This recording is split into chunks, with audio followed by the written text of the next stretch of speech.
بسم اللہ الرحمن الرحیم۔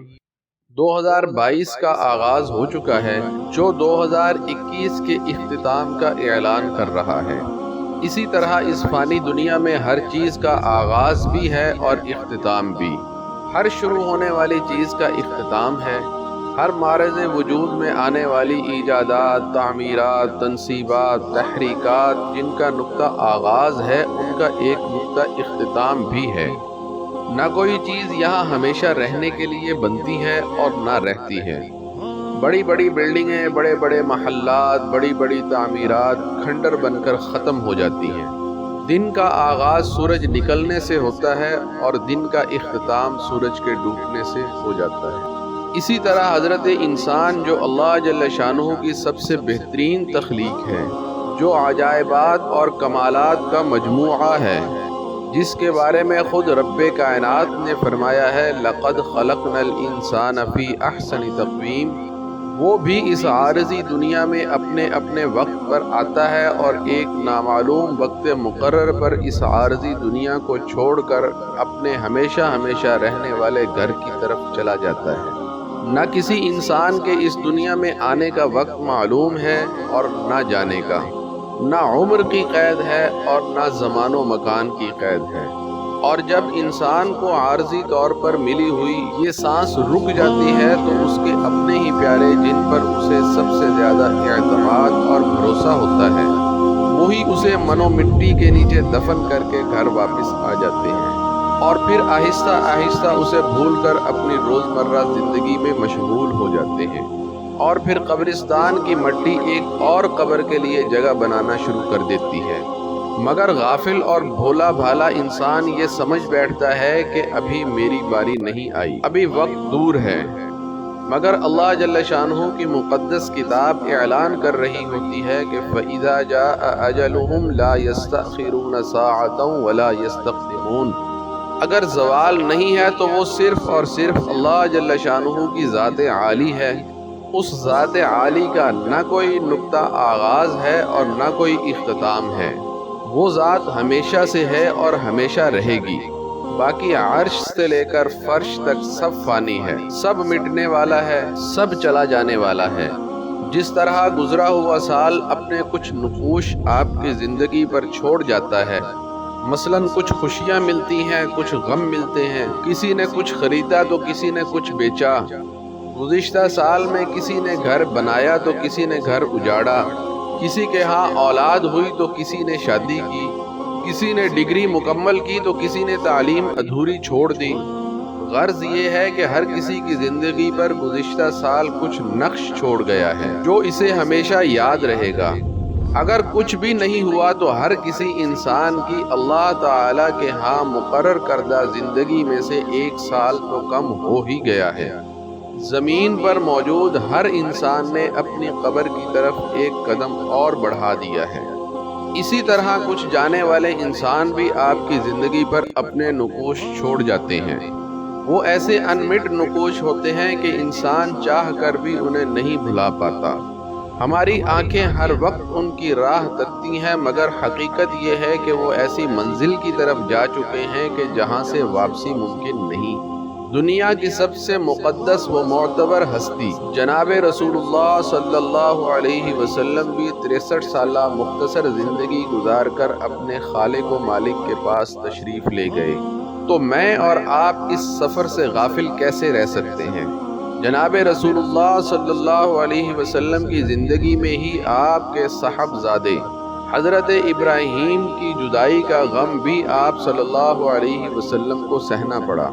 جب کوئی اپنا اس دنیا سے جاتا ہے تو انسان غمگین ہو جاتا ہے، مگر یاد رکھیں کہ اس غم کی حالت میں بھی شریعت مطہرہ کا دامن ہاتھ سے نہیں چھوٹنا چاہیے۔ علماء فرماتے ہیں کہ غم کے 4 درجے ہیں: دل کا غم، آنکھوں کا غم، زبان کا غم اور ہاتھوں کا غم۔ دل کا غم تو یہ ہے کہ دل غم سے بھر جائے، انسان دلی طور پر غمگین ہو جائے۔ آنکھوں کا غم یہ ہے کہ آنکھ بے اختیار آنسو بہانے لگے، نہ چاہتے ہوئے بھی آنکھیں جھلک پڑے۔ زبان کا غم یہ ہے کہ انسان زبان سے واویلا شروع کر دے، نوحہ شروع کر دے۔ ہاتھوں کا غم یہ ہے کہ گریبان پھاڑ لے، اپنا بال نوچ لے، اپنے چہرہ کو ہی پیٹنا شروع کر دے۔ یاد رکھے کہ پہلے دو غم، دل کا غم اور آنکھوں کا غم، یہ اللہ جل شانہ کی طرف سے رکھی گئی انسان کے اندر محبت کی علامت ہے۔ یہ اظہار محبت اللہ جل شانہ کی طرف سے ہے۔ دل انسان کے اختیار میں نہیں ہے، دل کا غم سے بھر جانا یہ انسان کے اختیار میں نہیں ہے، آنسوؤں کا بہنا یہ انسان کے اختیار میں نہیں ہے۔ جب دل غمگین ہوتا ہے تو آنکھوں سے آنسو بہہ ہی نکلتے ہیں، مگر دوسرے دو غم، زبان کا غم کہ زبان سے واویلا شروع کر دے اور ہاتھوں سے پیٹنا شروع کر دے، یہ دو ایسے طریقے ہیں کہ جو اللہ کو راضی کرنے والے نہیں ہیں بلکہ شیطان کو راضی کرنے والے طریقے ہیں۔ ایک حدیث پاک میں آتا ہے کہ لیس منا من ضرب الحدود وشق الجیوب ودعا بدعوالجاہلیہ، فرمایا کہ جس نے گریبان پھاڑا، چہرے پر تماچے مارے اور جاہلوں جیسی باتیں کی، اس سے ہمارا کوئی تعلق نہیں۔ یعنی اسلام میں ایسا غم منانے کی قطعاً اجازت نہیں ہے۔ اگر مرنے والے کی یہ خواہش ہو کہ میرے مرنے کے بعد مجھ پر رویا جائے، چیخو پکار کی جائے، تو حدیث پاک میں آتا ہے کہ ایسے رونے پر مرنے والے کو قبر میں عذاب ہوتا ہے۔ جتنا زیادہ لوگ روئیں گے اتنا ہی زیادہ مرنے والے کو عذاب ہوگا، اور اگر مرنے والے کی یہ خواہش نہیں تھی تو رونے والوں کا عذاب ان کے اپنے اوپر ہوگا، نہ کہ مرنے والے پر۔ ہاں البتہ دل کا غم سے بھر جانا یا آنکھوں کا بہہ نکلنا یہ محبت کی علامت ہے اور یہ جائز ہے۔ حدیث پاک میں آتا ہے کہ جب رسول اللہ صلی اللہ علیہ وسلم کے بیٹے حضرت ابراہیم کی وفات ہوئی تو آپ صلی اللہ علیہ وسلم تشریف لائے، اپنے بیٹے کے سرہانے بیٹھ گئے، حضرت ابراہیم کے ماتھے پر بوسہ دیا اور ہاتھ رکھا۔ صحابی فرماتے ہیں کہ آپ صلی اللہ علیہ وسلم کی آنکھوں سے آنسو جاری تھے۔ پھر آپ صلی اللہ علیہ وسلم نے فرمایا، بیٹا ابراہیم، دل غم سے بھر گیا ہے، آنکھوں سے آنسو جاری ہیں، مگر زبان سے وہی کہوں گا جس سے میرا اللہ راضی ہو جائے۔ میں زبان سے ایسا جملہ نہیں نکالوں گا جس سے میرا رب ناراض ہو۔ علماء فرماتے ہیں کہ ایسے موقع پر صبر کرنا ہی افضل عبادت ہے۔ علماء نے لکھا ہے کہ صبر کی نشانی یہ ہے کہ معمولات عبادت میں خلل نہ آئے، یعنی نماز و عبادات قضا نہ ہوں۔ جب مومن کو تکلیف پہنچتی ہے تو مومن کہتا ہے کہ انا للہ و انا الیہ راجعون۔ ایک صحابی کا جوان سال بیٹا فوت ہو گیا، تجہیز و تکفین میں لگنے کی وجہ سے ان کی ایک نماز قضا ہو گئی۔